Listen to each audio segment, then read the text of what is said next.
Everyone, welcome back to my channel. ಇವತ್ತು ಇನ್ನೊಂದು simple ಆದಂತಹ ಮಕ್ಕಳ ಲಂಚ್ ಬಾಕ್ಸ್ ರೆಸಿಪಿಯನ್ನು ಶೇರ್ ಮಾಡ್ತಾ ಇದ್ದೀನಿ. ತುಂಬ ಈಸಿಯಾಗಿ ಮಾಡುವಂಥದ್ದು, ಹಾಗೆ ತುಂಬಾ ಹೆಲ್ದಿಯಾಗಿಯೂ ಸಹ ಇರುತ್ತೆ. ಮಾಡೋದಕ್ಕೆ ನಾನಿಲ್ಲಿ ಸ್ವಲ್ಪ ಜೀರಿಗೆ, ಪಲಾವ್ ಎಲೆ, ಚಕ್ಕೆ, ಲವಂಗ, ಏಲಕ್ಕಿಯನ್ನು ತೊಗೊಂಡಿದ್ದೀನಿ. ಅದ್ರ ಜೊತೆಗೆ ನಾನಿಲ್ಲಿ ಸ್ವಲ್ಪ ಕಡಲೆಬೇಳೆ, ಹಾಗೆ ಸ್ವಲ್ಪ ಕರಿಬೇವು ತರಕಾರಿಯನ್ನು, ಹಸಿರು ಬಟಾಣಿ, ಹಾಗೆ ಸ್ವಲ್ಪ ಕ್ಯಾಪ್ಸಿಕಮನ್ನು ಸಹ ಹಾಕ್ಕೊಳ್ತಾ ಇದ್ದೇನೆ. ಅದ್ರ ಜೊತೆಗೆ 2 ತುರ್ಕೊಂಡಂತಹ ಕ್ಯಾರೆಟನ್ನು ಯೂಸ್ ಮಾಡ್ತಾ ಇದ್ದೀನಿ. ಹಾಗೆ ಸ್ವಲ್ಪ ಕ್ಯಾಶ್ಯೂ, ಹಾಗೆ ಸ್ವಲ್ಪ ಈರುಳ್ಳಿಯನ್ನು ಕಟ್ ಮಾಡಿ ಇಟ್ಕೊಂಡಿದ್ದೀನಿ. ಹಾಗೆ ಸ್ವಲ್ಪ ಲಾಸ್ಟಿಗೆ ಕೊತ್ತಂಬರಿ ಸೊಪ್ಪು ಹಾಕೋದಕ್ಕೆ ಇಟ್ಕೊಂಡಿದ್ದೀನಿ. ಹಾಗೆ ಸ್ವಲ್ಪ ತುಪ್ಪವನ್ನು ಸಹ ಇದಕ್ಕೆ ಆ್ಯಡ್ ಮಾಡ್ತಾ ಇದ್ದೀನಿ. ಇವತ್ತು ನಾನು ಮಾಡ್ತಾ ಇರೋದು ಕ್ಯಾರೆಟ್ ರೈಸು. ಇದನ್ನು ಮಾಡೋದು ಹೇಗೆ ಅಂತ ಇವಾಗ ನೋಡೋಣ. ನಾನಿಲ್ಲಿ ಪ್ಯಾನಿಗೆ ಸ್ವಲ್ಪ ಎಣ್ಣೆಯನ್ನು ಹಾಕ್ಕೊಂಡಿದ್ದೀನಿ. ಹಾಗೆ 1 ಚಮಚ ಆಗುವಷ್ಟು ತುಪ್ಪವನ್ನು ಇದಕ್ಕೆ ನಾನು ಸೇರಿಸ್ಕೊಳ್ತಾ ಇದ್ದೀನಿ. ಸ್ವಲ್ಪ ಬಿಸಿಯಾಗಿದೆ. ಇವಾಗ ನಾನು ಇದಕ್ಕೆ ಚಕ್ಕೆ, ಪಲಾವ್ ಎಲೆ, ಲವಂಗ, ಏಲಕ್ಕಿಯನ್ನು ನಾನು ಇದಕ್ಕೆ ಹಾಕ್ಕೊಳ್ತಾ ಇದ್ದೀನಿ. ಹಾಗೆ ಇವಾಗ ನಾನು ಇದಕ್ಕೆ ಜೀರಿಗೆಯನ್ನು ಸೇರಿಸ್ಕೊಳ್ತಾ ಇದ್ದೇನೆ. ಹಾಗೆ ಇವಾಗ ಫ್ಲೇಮನ್ನು ಸ್ವಲ್ಪ ಲೋವಲ್ಲೇ ಇಟ್ಕೊಳ್ಳಿ. ಹಾಗೆ ಇದಕ್ಕೆ ನಾನು ಕ್ಯಾಶ್ಯೂವನ್ನು ಆ್ಯಡ್ ಮಾಡ್ತಾ ಇದ್ದೇನೆ.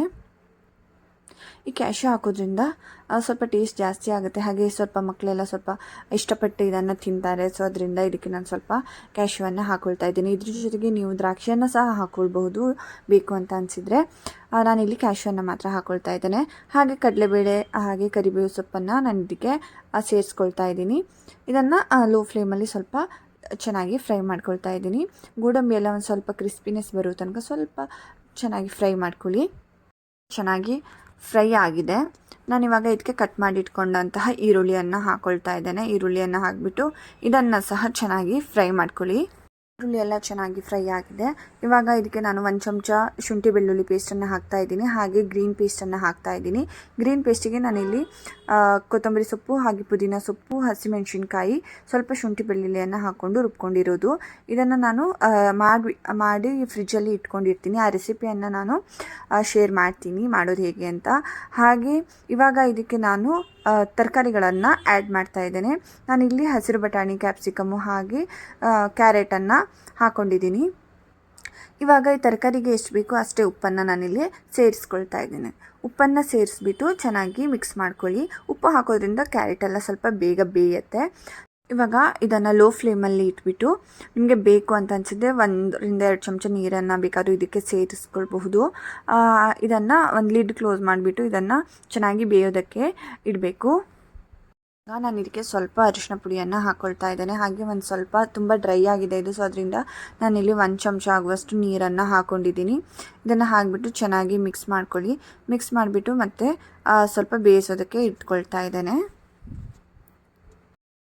ಇವಾಗ ಇದಕ್ಕೆ ನಾನು ಏನು ಕ್ಯಾರೆಟ್ ರೈಸಿಗೆ ನಾವಿಲ್ಲಿ ಸಾಂಬಾರು ಪೌಡರನ್ನು ಹಾಕ್ಕೊಳ್ತೇವೆ. ಮತ್ತೇನು ಮಸಾಲೆಯನ್ನು ಇದಕ್ಕೆ ನಾವು ಹಾಕೊಳ್ಳೋದಿಲ್ಲ. ಇದಕ್ಕೆ ಮೇಯ್ನಾಗಿ ಸಾಂಬಾರು ಪೌಡರನ್ನೇ ಹಾಕೋದು. ಸೊ ನಾನಿಲ್ಲಿ 1 ರಿಂದ 2 ಚಮಚ ಆಗುವಷ್ಟು ಸಾಂಬಾರು ಪೌಡರನ್ನು ಇದಕ್ಕೆ ಹಾಕ್ಕೊಳ್ತಾ ಇದ್ದೀನಿ. ಇದನ್ನು ಹಾಕಿಬಿಟ್ಟು ಚೆನ್ನಾಗಿ ಮಿಕ್ಸ್ ಮಾಡ್ಕೊಳ್ಳಿ. ನಾನಿಲ್ಲಿ ಚೆನ್ನಾಗಿ ಬೇಯಿಸ್ಕೊಂಡಿದ್ದೀನಿ. ಇವಾಗ ಕ್ಯಾರೆಟ್ ಎಲ್ಲ ಚೆನ್ನಾಗಿ ಬೆಂದಿದೆ. ಹಾಗೆ ಇವಾಗ ಇದಕ್ಕೆ ಅನ್ನವನ್ನು ಹಾಕಿಬಿಟ್ಟು ಮಿಕ್ಸ್ ಮಾಡ್ಕೊಳ್ಳೋಣ. ನಾನಿಲ್ಲಿ ಅನ್ನ ರೆಡಿ ಮಾಡಿ ಇಟ್ಕೊಂಡಿದ್ದೀನಿ. ಸ್ವಲ್ಪ ಅನ್ನವನ್ನು ಉದುರಾಗಿ ಮಾಡ್ಕೊಳ್ಳಿ. ಇವಾಗ ನಾನಿಲ್ಲಿ ಅನ್ನಕ್ಕೆ ಎಷ್ಟು ಬೇಕೋ ಅಷ್ಟು ಉಪ್ಪನ್ನು ಇದಕ್ಕೆ ಹಾಕ್ಕೊಂಡಿದ್ದೀನಿ. ಇದನ್ನು ಹಾಕಿಬಿಟ್ಟು ಚೆನ್ನಾಗಿ ಮಿಕ್ಸ್ ಮಾಡ್ಕೊಳ್ಳಿ. ಇದನ್ನು ನೀವು ಕುಕ್ಕರಲ್ಲಿ ಸಹ ಮಾಡ್ಕೊಳ್ಬೋದು, ಅದು ಸಹ ತುಂಬ ಚೆನ್ನಾಗಿ ಬರುತ್ತೆ. ಬಟ್ ನಾನು ಏನು ಲಂಚ್ ಬಾಕ್ಸ್ ರೆಸಿಪಿ ಇದೆ, ಇಲ್ಲ ರೈಸ್ ಐಟಮ್ಸ್ನ ನಾನು ಓಪನ್ ಪ್ಯಾನಲ್ಲೇ ಮಾಡೋದು ಜಾಸ್ತಿ. ಅದರಿಂದ ನಾನು ಓಪನ್ ಪ್ಯಾನಲ್ಲೇ ಮಾಡ್ತಾಯಿದ್ದೀನಿ. ನಿಮಗೆ ಬೇಕು ಅಂತ ಅನಿಸಿದರೆ ನೀವು ಕುಕ್ಕರಲ್ಲಿ ಸಹ ಮಾಡ್ಕೋಬೋದು. ಈ ರೆಸಿಪಿಲಿ ನಾನು ತುಂಬ ಜಾಸ್ತಿ ಸಾಂಬಾರು ಪೌಡರ್ ಇಲ್ಲ ಮೆಣಸನ್ನು ಯೂಸ್ ಮಾಡಿಲ್ಲ. ನಿಮಗೆ ಸ್ವಲ್ಪ ಜಾಸ್ತಿ ಖಾರ ಬೇಕು ಅಂತ ಅನಿಸಿದರೆ ನೀವು ಸಾಂಬಾರು ಪೌಡರ್ನ ಜಾಸ್ತಿ ಹಾಕ್ಬೋದು, ಇಲ್ಲ ಮೆಣಸಿನ್ಕಾಯಿನ ಸಹ ಇದಕ್ಕೆ ಆ್ಯಡ್ ಮಾಡ್ಕೊಳ್ಬಹುದು. ಇವಾಗ ಈ ಕ್ಯಾರೆಟ್ ರೈಸ್ ಏನಿದೆ ಇದು ರೆಡಿಯಾಗಿದೆ. ಈ ರೀತಿ ನೀವು ಮಾಡ್ಕೊಡೋದ್ರಿಂದ ಮಕ್ಕಳು ಲಂಚ್ ಬಾಕ್ಸನ್ನು ಖಾಲಿ ಮಾಡಿಬಿಟ್ಟು ಬರ್ತಾರೆ. ಲಾಸ್ಟಿಗೆ ನಾನು ಇಲ್ಲಿ ಸ್ವಲ್ಪ ಕೊತ್ತಂಬರಿ ಸೊಪ್ಪನ್ನು ಹಾಕ್ಕೊಂಡಿದ್ದೀನಿ. ಕೊತ್ತಂಬರಿ ಸೊಪ್ಪನ್ನು ಹಾಕಿಬಿಟ್ಟು ಚೆನ್ನಾಗಿ ಮಿಕ್ಸ್ ಮಾಡ್ಕೊಳ್ಳಿ. ಹಾಗೆ ನೀವು ಸಹ ಈ ರೆಸಿಪಿಯನ್ನು ಒಂದ್ಸಲ ಟ್ರೈ ಮಾಡಿ. ಇದನ್ನು ಚಿಕ್ಕವರಿಗೆಲ್ಲ ದೊಡ್ಡವರಿಗೂ ಸಹ ಕೊಡಿ. ಇದರಲ್ಲಿ ತುಂಬ ಥರದ ತರಕಾರಿಯನ್ನು ನಾವು ಹಾಕಿರೋದ್ರಿಂದ ಹೆಲ್ತಿಗೆ ತುಂಬಾ ಒಳ್ಳೆಯದು. ನೀವು ಇದನ್ನು ರೈತಾ ಜೊತೆಗೆ ಸರ್ವ್ ಮಾಡ್ಬೋದು. ನಾನಿಲ್ಲಿ ಪ್ಲೇನ್ ಕರ್ಡ್ ಜೊತೆಗೆ ಸರ್ವ್ ಮಾಡಿದ್ದೀನಿ.